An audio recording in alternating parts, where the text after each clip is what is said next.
పక్కవారికి నీతులు చెప్పమంటే 100 చెప్తాం, ఉచిత సలహాలతో ఓదరగొడతాం. మన దగ్గరకు వచ్చేసరికి అవేం పట్టవు. అధికారి హోదాలో ఉన్నవారికైతే రూల్స్ ఏమీ వర్తించవు.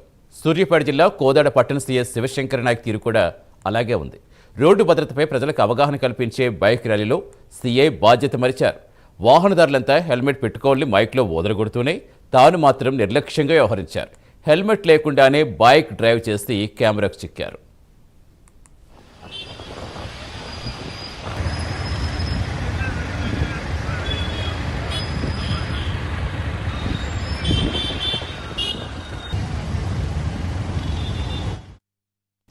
ప్రజలంతా రూల్స్ పాటించేలా చూడాల్సిన పోలీస్ అధికారే నిర్లక్ష్యంగా వ్యవహరించడంపై స్థానిక ప్రజలు మండిపడుతున్నారు. ఒకరికి చెప్పే ముందు మనం ఆచరించాలనే కనీస సోయి లేకుండా వ్యవహరించిన సీఐ తీరే అండగడుతున్నారు. నిర్లక్ష్యం ఖరీదు ఒక నిండు ప్రాణమని గుర్తు చేస్తున్నారు. 170 లక్షల మంది యాక్సిడెంట్ దొరికినాయని, అదే తెలంగాణలో అయితే 11,000 దొరికినాయని చెప్పారు. అలాగే సూర్యాపేట కలెక్టర్ గారు కూడా సూర్యాపేటలో యావరేజ్ 250 మంది చనిపోతున్నారని కూడా చెప్పడం జరిగింది. అందులో భాగంగా కోదాడ టౌన్ లో ర్యాలీ జరిగింది. వాళ్ళు కూడా అదే బ్యానర్ పట్టుకుని ర్యాలీ మొదలు పెట్టారు.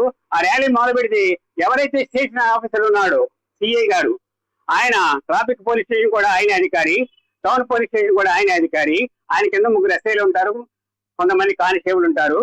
వాళ్ళు అవగాహన కలిగించేటప్పుడు వాళ్ళు హెల్మెట్ పెట్టుకుని ర్యాలీ నిర్వహించాలి.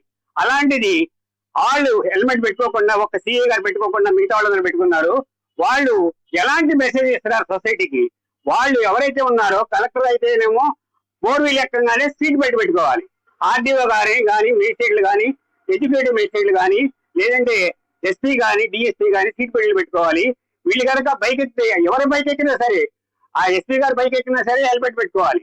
వాళ్ళు పెట్టుకున్న ఆదర్శంగా ఉండాల్సింది పోయి వాళ్ళు పెట్టుకోకుండా ర్యాలీ చేసి, ఎవరన్నా హెల్మెట్ పెట్టుకోకుండా రైతు కనుక పొలం వెళ్తాంటే ఆయన ఆపి ఫైన్ వేయడం, లేదంటే కార్మికుడు పనికి వెళ్తాంటే ఆయన ఆపి ఫైన్ వేయటం జరుగుతుంది. ఇది చట్ట వ్యతిరేకమైన పని. చట్టాన్ని కాపాడే వాళ్ళు ఎవరైతే ఉన్నారో